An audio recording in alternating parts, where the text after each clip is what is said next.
Podcast time.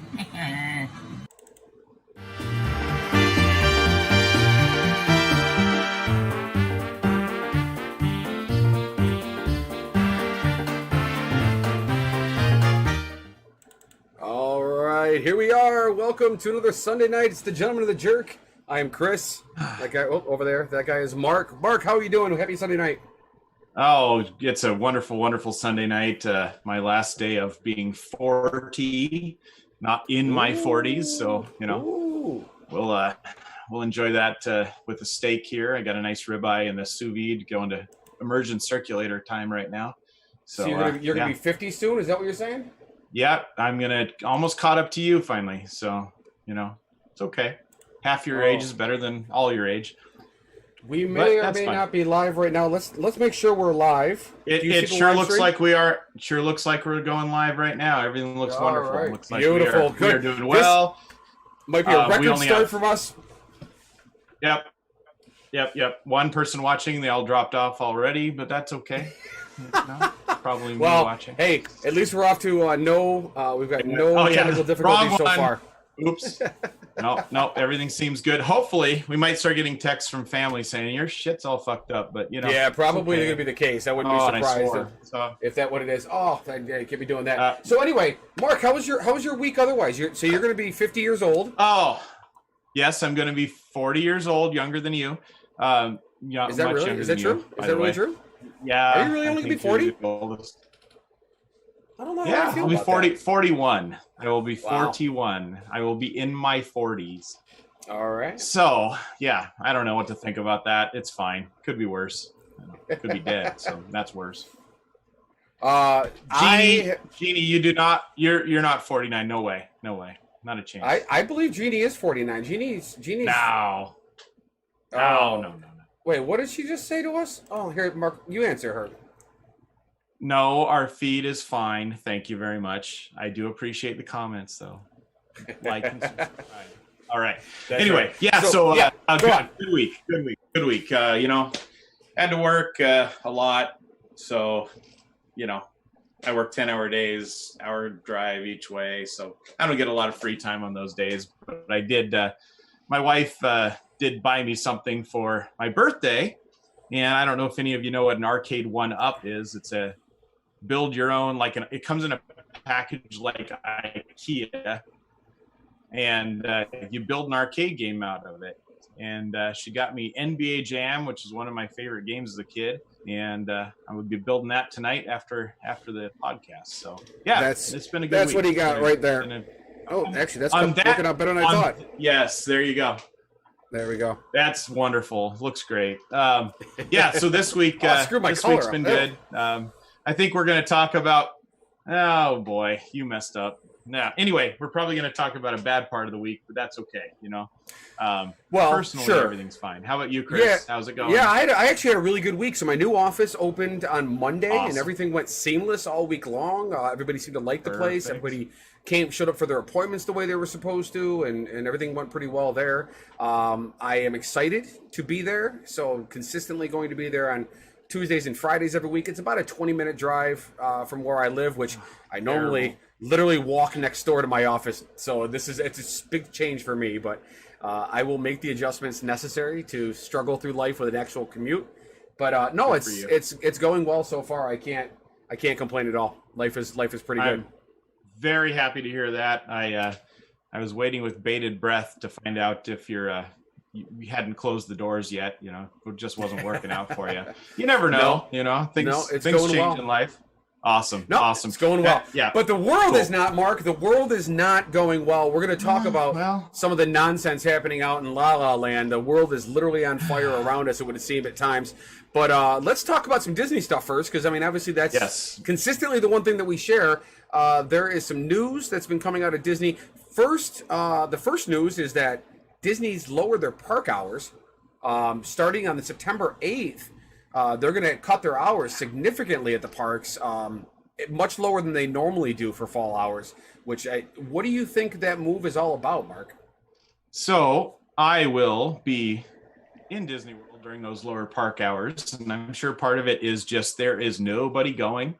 They don't know what to do. I don't think they anticipated crowds being as low as they were or are. And Universal's having the same problem. They just announced another batch of layoffs as well. I think that has the majority of it. I mean, that's the majority of what's going on is they have nobody going to the parks. The only people that are there are locals. Nobody's flying in. Nobody's staying at the hotels. I had heard from someone that I believe it's 1,400 rooms at the Polynesian Hotel. Now, half to 2/3 of those are closed right now until I believe it's October 3rd. But they still only had 100 check-ins in one day. And that's nothing. So if you're filling 100 rooms out of a 1,400 room hotel and you have 16 of those hotels on property, that is not good. No. They're not getting anybody coming in. And traditionally the people that come from out of town are the ones that spend money. So yeah, this is bad. It's bad. Well, it's hard for especially people like up in the area that I'm in right now. Being up in New York, if I go down to Florida, if I was to take a trip to Disney, which I've been very vocal that I'm not going to, but if I take a trip down to Disney, I have to come back home afterward and quarantine for 14 days. And the last time that I checked, Governor DeSantis of Florida had also said that New Yorkers still, even though we have almost no cases in New York, New Yorkers still have to quarantine when they arrive at Disney as well. So I would actually agree with you. I think the biggest problem here is that people just aren't going to the parks. And moreover, the one thing that I've seen in a lot of imagery and video and first-person accounts that of people that have been there is that there's no kids in the parks. People are not bringing their kids. It's millennials, Xennials, and Gen Xers that are huge Disney fans that are there. Me.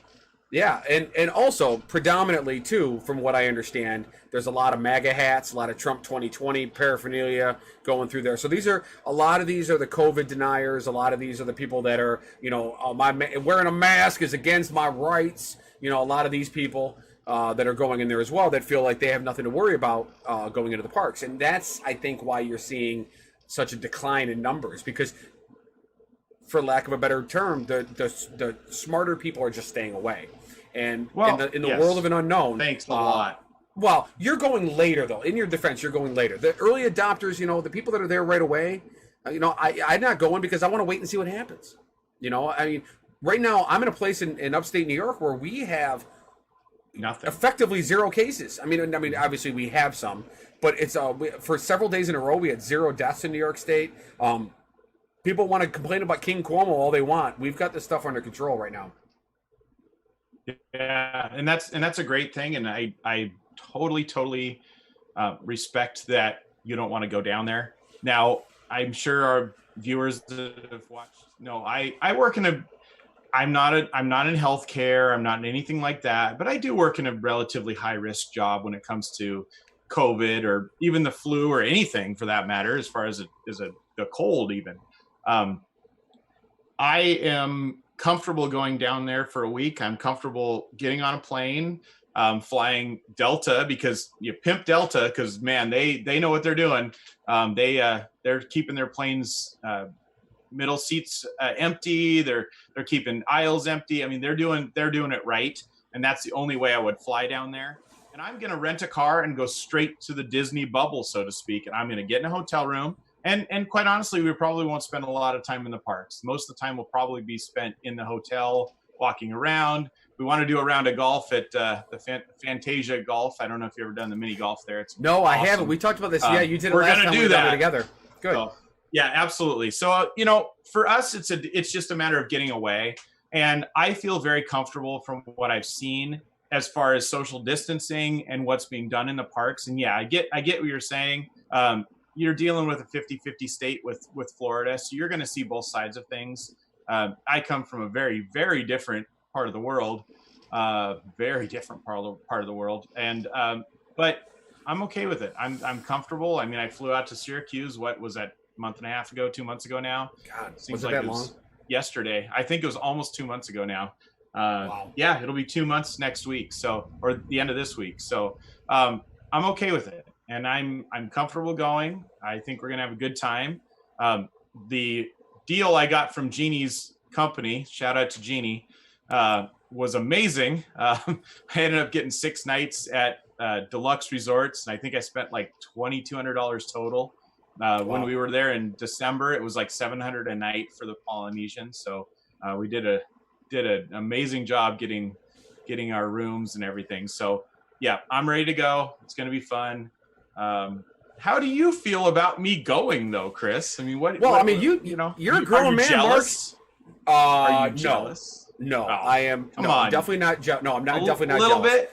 No, and the thing is, so part of my life is that everybody around me, my circle of influence, whether it's clients or friends, they are all acutely aware of my Disney fanaticism, and I have gotten that question an abundance of times in recent weeks. This idea of Disney's open again. Are you going to go down there and check out the parks? And I have been very clear and very, very honest with people that I have absolutely no interest in being down there. Even my own girlfriend Jessica has complained that she would like to be down there, and it's just not. It's not something that I care to do. My reasons are the same now as they've been all along. I personally don't fear contracting COVID. I mean, there's plenty of anecdotal stories about perfectly healthy people getting sick and dying and all that kind of stuff. But even with that said, I don't have any acute fear of the disease itself. What I don't want to experience is a diluted form of Disney, nor do I want to have a form of Disney that is tainted for me because of what may be a poor interaction with another guest or possibly a cast member, or maybe the Florida heat, or whatever the case may be. I've been to Disney literally dozens and dozens of times. I don't want to go where I can't see characters. I don't want to go where there's no parades. I don't want to go where there's no fireworks. I don't want to go where I have to pick and choose my restaurants. I don't want to go where all the amenities in the hotel aren't available to me. And I know that sounds super bougie and first worldly, but if I'm going to spend thousands of dollars to visit Disney, I don't want that experience. I want the full experience, and I will happily wait for it. I'm not pounding on the door saying, open everything back up the way it should be. Oh, God damn it, you're my rights. I'm not doing that. I understand why everything is the way it is. I just don't want to experience it. I don't even go to restaurants really right now. I don't have takeout. I don't like to go sit in restaurants. Yep. I don't want to deal with the uncomfortable reality of what's going on. I'm certainly not an ostrich with my head in the ground. I'm aware of what's going on. I have a business to run. If I do catch COVID, it screws my business up for weeks. Yes. My kids, neither one of my children are going to school. They're both going to do remote learning because I don't want to add an extra layer of risk to my life that isn't necessary. So have they announced in New York how long the online learning is going to be going for, or is it just TBD? No, yeah, TBD.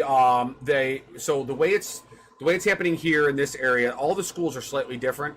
My children's school, one is going to be in 9th grade, one's going to be in 12th grade, so freshman and a senior. And the freshman would be, if he was going, would be at school on Monday and Tuesday, and my senior would be in school on Thursday and Friday. No kids in school on Wednesday at all. Got it. I would have to drive them to school, or they would have to walk. I could request a bus, but I literally live a half a mile from the school. It would be ridiculous for my kids to take a seat on the bus because they can only have so many kids. But the reality is they're going to have six 1-hour periods of school, and then a half-hour break in the middle of the day. They can't leave their desks. The teachers come in and out of the classroom, and the kids are there with a mask on the entire time. It doesn't seem like a good way to run things. And so when I discussed it with my children on what it would look like, they both agreed that the best thing to do was just to stay home and learn on the computer. Same classes, same content, same curriculum. It's not like it was before. It'll actually be instruction by their teacher directly with them in a Zoom meeting. So, or at least something to that effect. So for me, it's the better way to go. And I think you're doing the right thing, and I think it's nice that you actually discussed it with your children before you made the decision for them. I think the other thing too is a lot of people are screaming about how the kids need social interaction and all these things, but if you're doing it the right way right now in a classroom, none of that exists. So what's the difference between being there in a classroom for 2 days and just being at home? It's no different, I don't think. Yeah, if you're doing it right. Right now, I've seen pictures of the wrong way. Well, right. I talked about that on my Daily Octane show earlier this week. The school down there, North Paulding, Georgia. There was a girl. Her name was Hannah Waters. Hannah Waters, I believe she was a 16-year-old girl. Took a picture of her hallways in her school, and they were crowded. Actually more than half, I'd say, almost 80% of the kids were not wearing masks. And so she posted it to social media. It took off, became viral, and they ended up suspending her. The administrators of the school ended up suspending her for school for that. And then come to find out, there's 9 kids tested positive just yesterday for coronavirus in that school. And at the end of the day, it turns out she was right to blow the whistle. And here we go. So now a whole swath of that school has to shut down because of exposure. And that's the key thing is you get one teacher or a student in a classroom. Now that entire classroom or any classroom that teacher came in contact with, now they all have to quarantine. I mean, how does this? It's going to spiral and snowball. I don't understand how we make this work. It's not going to end right. It's just not. And, I think I think this is something you table until January, and you talk about it again in January and see how it's going, do the first semester, first 2 quarters, and then, see where we're at. I think we've let it get away from us to the point where that's a necessity at this point. So yeah. I don't have kids, so I don't have any, firsthand perspective on it. And I'm happy about that because I don't even know how I would handle it at this point. But to see my sister who's in education and having two boys in school, it's got to be tough. It's got to be tough. Yeah, absolutely. I want a quick note to everybody that's paying attention on YouTube here. If you're catching any technical difficulties with Mark's video feed, that's a Zoom issue. That is not YouTube's broadcast. It's some connection I'm getting with him via Zoom. So my apologies for that. Hey, listen. So far, technically the most perfect show we've done yet. Fingers crossed for the rest of the way. I hope you guys are enjoying it so far. Let's go into the comments real quick. Let's see what we got going on here. Brandy's been jumping in. Brandy sent me a video. Brandy, real quick to that video that you sent me. Just to let you know that I can't get that posted. You sent it to me a little bit too late. Brandy had sent a little gift for me to share with you. She's been the gift that keeps on giving, Mark, as far as disturbing and uncomfortable videos that you create. But perfect. But we'll have something, I'm sure, for next time. So, Brandy, you're a school office manager. What's going on with your school? What are they doing there? Let us know in the comments there. I'm interested to see what your school's doing. She can't talk. Dude, she can't talk. She can't share any information about it? Oh, she can't. No. Okay. Not live. Come on, man. You and me, man. Oh, you're stuck fine, with me whatever. now. You want the good Levick, and you got me. So that's okay. It's fine. I'm used to that. It's been my whole life. The young Levick. I don't think that's accurate. I think the good Levick just brought you a snack a couple minutes ago. Yeah, maybe. Yes, you're right. You're right. She's the best one, and she had to earn that name. And no, that's not right. So if anybody doesn't know, Angela and I met on January 10th. I married her on April 1st the same year. I knew what I had. She's amazing. She's so cool. She's the best. Happy birthday. Awesome. Oh, it's my birthday. Anyway, so there was another thing we wanted to talk about this week. Wait, hold on. You're getting ahead of yourself. We're not done with the Disney news yet. There's still the Disney stuff. That's what I'm talking about. Oh, go. I'm still angry about this Mulan topic. I mean, you tell him, Chris. Okay, you know all about it.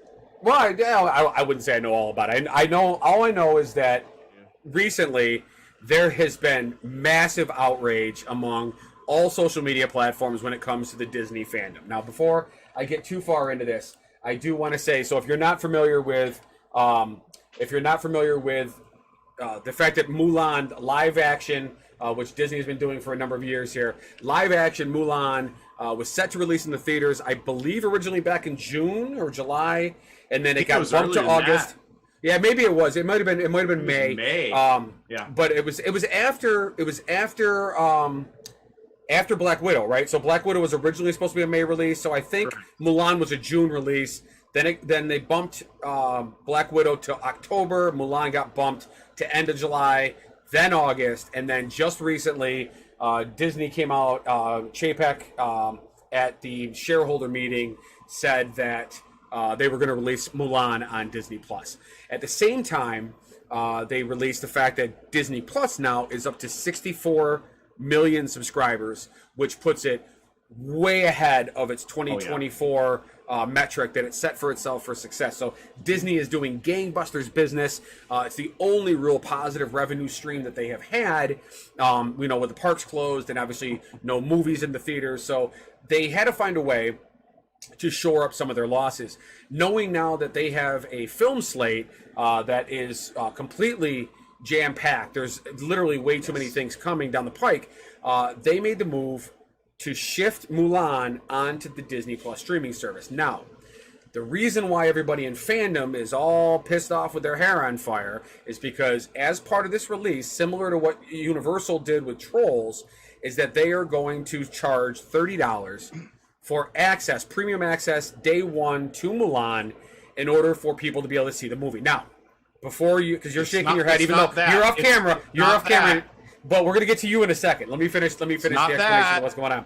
So what they're doing is that Disney is going to have it for probably, I would assume, the 6-week period. They'll have it for $30, and then once that's done, it'll probably at some point be free for everybody else. Now, first, before we go into why I think it's a great idea, why are you pissed off, Mark? It's not that. If you buy it on Disney Plus day one and you cancel your Disney Plus, you lose the movie. That's why people are mad. So Disney, okay. That's why people are mad, because you have a plan, you are purchasing the movie, and if you aren't subscribing to that plan any longer, you lose it. Now, if you buy a movie on Amazon and you're a Prime member, even if you discontinue your Prime subscription, you still have access to the movie. Disney has their own subscriptions, had their own service to buy movies, Disney Movies Anywhere. Right. You cannot transfer that movie to Movies Anywhere. If you buy it in the first 6 weeks and you quit, it's gone. That's the problem people are having. I think, well, yes, sure. So most people are complaining about the price tag, the $30 price tag. However, I have absolutely no problem with the $30 price tag either. And to be clear, at no point was I under the assumption that I was going to be purchasing that movie for $30. I knew that was going to be a rental fee. It was there was an indefinite period of time, so it wasn't a 24-hour rental. It wasn't a 36-hour rental. It was an indefinite period of time. As long as I had Disney Plus, I had access to that movie. I'm perfectly okay with that. If I was going to, and I would have, if I was going to go see that movie in the movie theaters with a family of 5, it would cost me over $100 to go see that movie. I have a 65-inch television, 7.1 surround sound that booms. I've got a Philips Hue lighting system that lights the whole room in conjunction with the thing that I see on screen. And I don't need to go to the theaters. I would rather not go to the theaters. I think we talked about this in a previous episode. I would much rather not have some kid coughing, some kid laughing, some kid crying, some fat person kicking my seat, somebody walking in front of me, somebody with coronavirus hacking on the back of my head, all that shit. I don't want to go into a theater with a mask on. I don't want to go into a theater and have 12 people in there because they have to 6-foot distance everybody. I think this is absolutely fantastic, and I will happily pay $80 less to watch this movie in the comfort of my own home. And I don't understand why everybody is so bent out of shape about this. I do believe that especially if we don't have a vaccine for COVID in the next 3 or 4 months, which I don't think we're going to, I believe that the movie theater industry, AMC, Cinemark, all these companies, they're gone. They're gone. They can't survive it. What they have to do is they are going to have to transform their business model in order to be a digital distribution source for a lot of other countries, is what they've got to step in and do. I don't know if they can do that. I don't know if that's a feasible plan, or they have to shift to smaller theaters and do boutique showings of movies down the road, like maybe with some kind of interactive content that you can only get in theaters. But they're going to have to offer something that draws people into the theaters, because the movie industry is going to fundamentally change over the next couple of months. There is no reason at this point why production companies are going to have to deal with movie theaters anymore, because this Mulan model is going to prove that it works. It worked with Trolls. As far as we can tell, it worked with Scooby-Doo, and now we're going to see it with Mulan. And Mulan's going to be the first big budget release. This had the potential to be at least a $500 million film, possibly a $750 million film. It might have been they were projecting $1 billion for this film. If it did well in China. China still has been non-committal about how they feel about one of their biggest stories. Yes. I mean, this is one of their classic stories of Mulan, if I'm Mulan's story and all that. Some people think that the Chinese market was going to stay away. So who's to know? Without the Chinese market, though, it doesn't make $1 billion. And they don't have a film industry right now there either, any better than we do. Half their country's still in lockdown too. So I don't know. I have absolutely no problem with the $30. There's a second part of this that we talked about a little bit before the show, and the second part of it is physical media.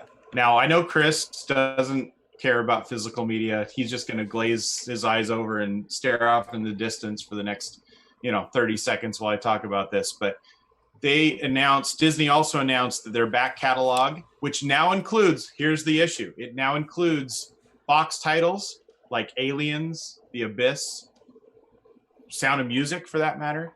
Those titles will never see a 4K release. Their back titles, their live action back titles will not be released any longer. And that does include Mulan. They've decided to just concentrate on the animated features as a physical media in 4K.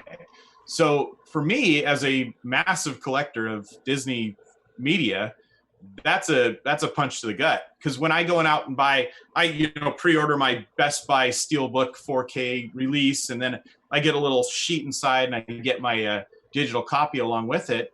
I'm happy to pay, and I did for Onward. I paid Onward day and date. The day it came out, I think it was $29 to buy Onward on Amazon Prime. Now I have access to it for whenever I want. And 6 weeks later, I think maybe 8 weeks later, I went to Best Buy and got the Steelbook. I was okay with paying twice for that movie. They're not going to let me anymore.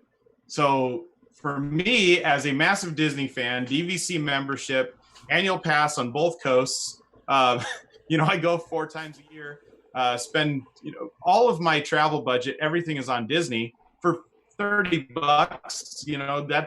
That for me, it sucks because I'm going to have this massive collection that now is that it's ended. It's over. So but I can never be a completist. Like I want to just get rid of all of it now. Sure. God. Anyway. But my question for you, Bill Mark, is: do you think it's a money grab on their part, or has the physical media industry, is it dying off for them? Is that the problem? Because I think that's the problem. There will always be enthusiasts. I don't know if you know anything about the Criterion Collection. Sure. They have over 1,000 titles that they've released over the years. They charge a premium for the titles. They have special features, everything on there. They will always have a market.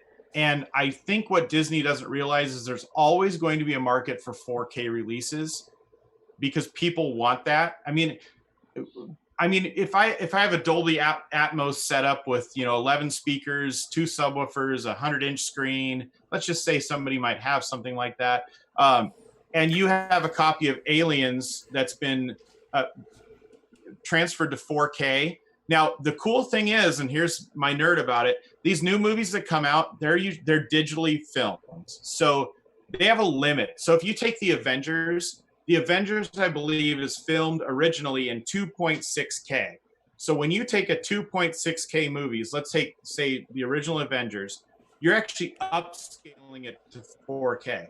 It looks good, doesn't look amazing. You take an old film like Aliens, and this is where the problem comes from the enthusiast community. You take a film strip that's effectively an 8K transfer, and you transfer it to 4K, it still looks beautiful. Jaws just came out. I haven't watched it yet, but everything I hear about it is just a beautiful transfer of that. And it's also the collection. I mean, having a collection, having something to hold on to grab. And I know you're the same way with, you don't even buy your video games, with a hard copy anymore. You just download everything. And I totally get that.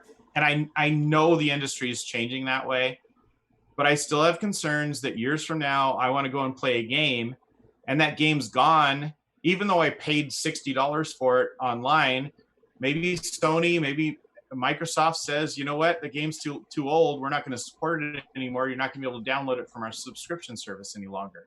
And if you have a physical copy sitting on the shelf, that will never happen. That's my issue. And there is that fear factor that's involved in that, this idea of losing your rights to your own digital media that you've purchased. And I will tell you that there's been court cases on this already that have upheld the fact that if they're going to follow that model, that they do have to maintain that. For example, I have some games that I play that have DLC content. Some of these games went from prior iterations of Xbox, for example. So Xbox 360 games that are now available on Xbox One. When they made the transfer over, DLC that you could buy on the Xbox 360 was no longer available on the Xbox One.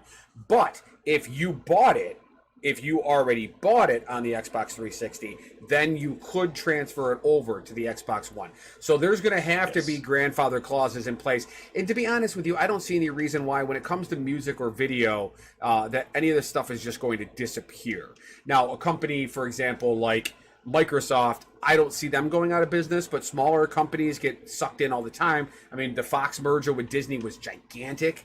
And the fact that Disney now gets to do whatever they want with some of that content, some of it's finding its way into Disney Plus. Like you said, some of it's not going to any longer be in that physical form. I will tell you, I've been going to Best Buy religiously for years, and their physical media section in their store has been dwindling and dwindling and dwindling. But that's because nobody's buying it. So if nobody's buying it, they can't continue to spend the money on production, manufacturing, art, marketing, all that stuff that goes along with it. I realize that there's always going to be the hard consumers that are big fans that want to buy it. But unfortunately, it's not enough of a percentage for it to be worth the money for them anymore. But, and here's the but. So about 5 years ago, Best Buy started exclusively selling the Disney Blu-ray steelbooks in their stores. If you combine that with you still have to transfer the information. You still have to make it digital so you can put it on Disney Plus. I mean, you still have to take that film and transfer it over. And knowing Disney, they're still going to want to do a good job of it. If you have an exclusive like that where, hey, you know what, you can go watch it on Disney Plus, but you've got this one store that has 3,000 copies of the movie and that's it forever, you're going to have demand there. And I agree. You're not going to sell 100,000 copies of, Bad Boys 2, the first day, like you would have in the DVD era, or 1 million copies over the first week. That's just not going to happen anymore. I totally get it. But there's companies like Criterion, and maybe Disney will partner with a company like that in the future that will continue the physical releases, because there is still a small demand for it. It's a niche market anymore, and I get that. Sure. And I know it's going away. I totally understand that. But just to say, you know what, we're not going to release these films, especially the older films that are Fox titles where there is demand for those older films. That's where I get, oh man, this sucks. You never know. If I don't get to see Kirby the Love Bug again on physical media, I'm probably okay with that. But I would very much like a 4K copy of Aliens. That would be amazing. Sure. But and the thing is, we've seen vinyl records make a huge comeback. A lot of younger people actually prefer those to digital movies or digital audio files. So I mean, you never know. It may find its way back, and there may even be a new medium. There may be a new physical medium coming around the corner that ends up being the new thing that we go to. That's not a DVD. That still allows for 4K or even 8K releases of movies in a physical medium. That's not that. So. That is enough for that. We're going to move on because we're running out of time here. We're almost done. Oh boy, we've made the decision to not be political very often on that, but we're going to kick that idea straight into the garbage can right now because this son of a bitch, Donald J. Trump, our president, number 45, decided that he was going to. He loves his executive orders, so he signs an executive order saying that he's going to extend the unemployment benefits and defer the payroll tax. Now, on its face. To anybody that is following, it looks great. It sounds great, because Congress was deadlocked. We could not get an agreement between the House and the Senate. The Democratic-led Senate wanted to continue with the $600 a week payments. The Republican-led, or the Democratic-led House, the Republican-led Senate wanted $200 a week. They could not find anywhere in the middle. The negotiations were being handled by the White House, and then the White House drove those negotiations right to the ground, and then later that night decided that they were going to announce this executive order extending the unemployment benefits. Along with that, Donald Trump said that he would permanently end the payroll tax deduction on all employees. If he's reelected. If he's reelected. Now, that on its face sounds fantastic, except the reality is that every entitlement, quote unquote, I hate that term, but every social system that we have in place is funded through payroll taxes. They have been for decades. So if you are going to eliminate the payroll tax, you are effectively eliminating Social Security. You are effectively eliminating Medicare. And that's just not that is not going to be very popular. So pretty much immediately after releasing this, after getting all the pushback from the media, they tried to walk that back. And statements were made by the White House on Sunday saying that it was not exactly what they meant, and that there's going to have to be further negotiations. Blah blah blah blah blah. Okay, so all that aside, here's what's going on. This is the White House's normal routine that they do. I'm going to get super political here for a minute. He's a snake oil salesman. He's a con man, and he's trying to con the American people that there may be a few of them out there still on the fence about who they're voting for in November. He's basically trying to lure them in by promising them money. He is, first of all, the idea of an executive order to allow for the $400 unemployment benefit had absolutely no federal funding in it. It was throwing it to the states in order to pay for it, with possible tax credits coming later to the states. Now, no state's going to sign on to that, which means that no matter what state you're in, you're not going to see that $400 a month or $400 a week. Second part of that is he can't do it through the federal government because the president has absolutely no power of the purse, meaning that any funding from any program by the federal government has to come through Congress. So without a passage of a law by Congress or a bill that sends to the president, there is no money being sent to the American people in this case. Now, he can temporarily suspend. That's the loophole. That's in what way? The loophole, though. If he gets the states to agree to pay the first $100, he can set up a loan for them for the other $300. Right. The problem is, as of 7th of July, every single state is at a deficit. Now, some of them, like Wyoming and Alaska, have money to cover it for the year. But every single state, the only place in the United States that's not at a deficit is DC right now. Right. Every single state, 50 states. Right. Now, if you know how law works and you know how the United States works, the states have to run a balanced budget. So they can't run at a deficit. So they got to figure out what they need to cut. So now you're cutting things on one end. Now the president's saying, give us more money at the other end. Something's got to give here. And I think what's going to give is this extra $400 because nobody can do that. They can't do that. There's just no money. Yeah. So, and they've already run. I mean, and to be honest with you, the deficit that the federal government has already run up, paying for the first 2 rounds of stimulus that we've gotten, is extraordinary. I don't know how our budget handles. What are we at right now? 7.2 trillion. 6.6 trillion since Trump took office. Yeah. That's insane. So, and that is absolutely insane. Now, and I don't agree with. I believe a balanced budget is probably important. I believe these pet projects that the senators and congressmen get to put back to their communities. I don't know if I like that stuff either. Now, the previous record for a deficit for a sitting president was Obama, and you know how much he did in 8 years? Do you know, Chris? I don't. What do you do, Mark? $6 trillion. Nice. So in less than 4 years, Trump's passed that. And I know people are going to say, they're going to be like, well, coronavirus, blah, blah, blah, all this stuff is happening. Do you realize what Obama inherited with the, the 2008 housing market and everything? Yeah. He had to recover as well. So, I mean, I'll give Trump a little bit of a pass as far as the deficit's concerned. But if you're going to give Trump a pass, you got to give Obama a pass because they both had some shit they had to deal with.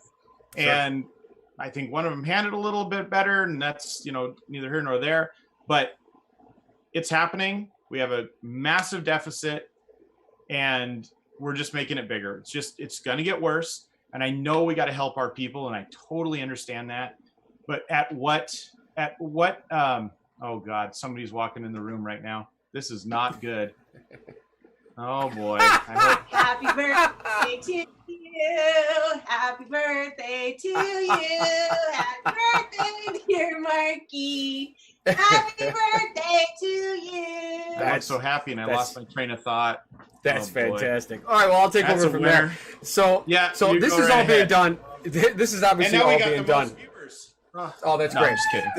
This is obviously all being done just to try to win the election on Trump's part. He is in a panic because every single swing state in the country is right now leaning for Biden. Biden's about to announce his running mate for the election, and I'm fairly certain that that's going to be Kamala Harris at this point. In which case, I think he's got a lock on the presidency in November.